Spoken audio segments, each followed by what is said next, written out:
সবার আগে আমি আসছি বেসিক্যালি, বাকি সবাই আসার আগে। ওর অ্যাসিস্ট্যান্টটা ছিল আর ওর কাজিন ছিল একজন, ইকরার কথা বলতেছি। তো আমি সবার আগে এসে দেখছি লাশটা। এরপর পুলিশেও এসে আমার কাছ থেকে নিল স্টেটমেন্ট। আমি তখন জিজ্ঞেস করলাম অ্যাসিস্ট্যান্টকে যে কখন হইলো, কি হলো, কারণ আমাদের সাথে 10টার দিকেও সকাল 10টায় চ্যাট হয়েছে মেসেঞ্জারে। নেপালে যাইতে চাইছিল, আর ওর একটা প্রোগ্রামও আছে, ওর একটা প্রোগ্রামও ছিল আজকে, ইফতার পার্টি। তো আমারও যাওয়ার কথা ছিল এখানে। তো যখন হচ্ছে কি ওর কাজিন প্রথম আমাকে ফোন দিচ্ছে, দিয়ে বলতেছে কান্নাকাটি করে, যে আপু তুমি কিছু জানো?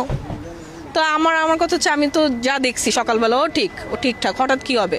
আমি ভাবছি হয়তো বা রাগের মাথায়, হয় না অনেকে যেটা করে, ঘুমের ওষুধ খাচ্ছে, এর আগেও ঘুমের ওষুধও খেয়েছে, কিংবা রাগের মাথায় হাত কাটলো। আমি ভাবলাম যে হয়তো বা একটু পাগলাম টাগলাম করছে, হাত কাটছে, সেলাই টেলাই লাগবে, হাসপাতালে নিতে হবে। তো আমি অত সিরিয়াসলি নেই নাই। তো আমার কাছে ওর হচ্ছে গিয়ে দেবরের নাম্বার নাই, বাসার কারো নাম্বার ছিল না। তো আমি ওকে বললাম যে তুই একটু কন্ট্যাক্ট কর, কারণ আমিও হাসপাতালে তখন পেশেন্টদের নিয়ে একটু বিজি ছিলাম। পরে আমি ফোন করলাম।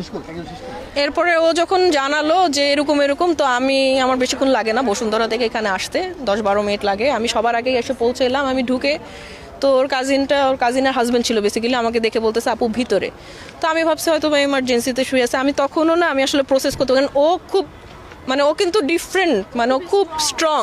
ও উল্টা মানুষজনকে, আমরা ডিপ্রেশনে থাকলে আমাদেরকে বুঝাইতো যে ডিপ্রেশনে থাকার কি আছে, একটাই জীবন, মানে ও করবে এটা, মানে আনবিলিভেবল ছিল। তো আমি আমি প্রথমে দেখলাম যে ও ঘুমাইলে যেরকম, ও তো সুন্দর, ও ঘুমাইলে যেরকম ওভাবে শুয়ে আছে। তো আমি অনেকক্ষণ ডাকলাম, ইকরা ওঠ। আমি ওর পালস দেখলাম পালস নাই। তখন মানে আই রিয়ালাইজ যে শি ইজ নো মোর। যাই হোক, তো এটা পরে আমি অ্যাসিস্ট্যান্টকে যখন জিজ্ঞেস করলাম, অ্যাসিস্ট্যান্ট, আমি মাঝখানে কিছু জানি না কি হয়েছে, অ্যাসিস্ট্যান্ট বললো যে ওকে আমি জিজ্ঞেস করছি যে তোমাকে কে জানাইছে, বলে আমি ঢুকতে অলরেডি ঝুলে গেছে। আমি তোমাকে কে জানাইছে? তুমি তো এমনি জানো নাই, নিশ্চয়ই ওকে কেউ জানাইছে, নাহলে ও পাশের রুম থেকে কিভাবে জানবে যে ঝুলে গেছে?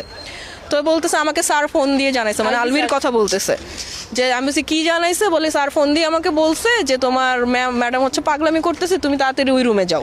তো আমরা যে হচ্ছে কি ওই রুমের দরজা লক ছিল, ডাম্বেল না কি দিয়ে দরজা ভেঙে, ততক্ষণে নাকি ফ্যানা টানা বের হয়ে গেছে। ওরা নিয়ে প্রথমে সাথে নিয়ে নাকি ওই মিরপুরে ইসলামীয় হসপিটালে নিয়ে গেল।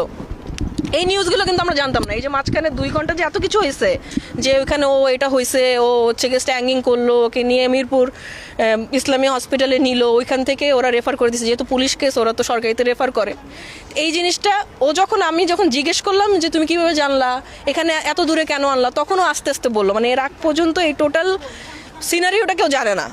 পরে আমি বুঝলাম যে ও আসলে বেসিক্যালি ওর হাজব্যান্ডের সাথে কথা বলতেছিল, ফোনে কথা বলা অবস্থায় নিশ্চয়ই এরকম কিছু করতেছিল, এই জন্যই আলভি ফোন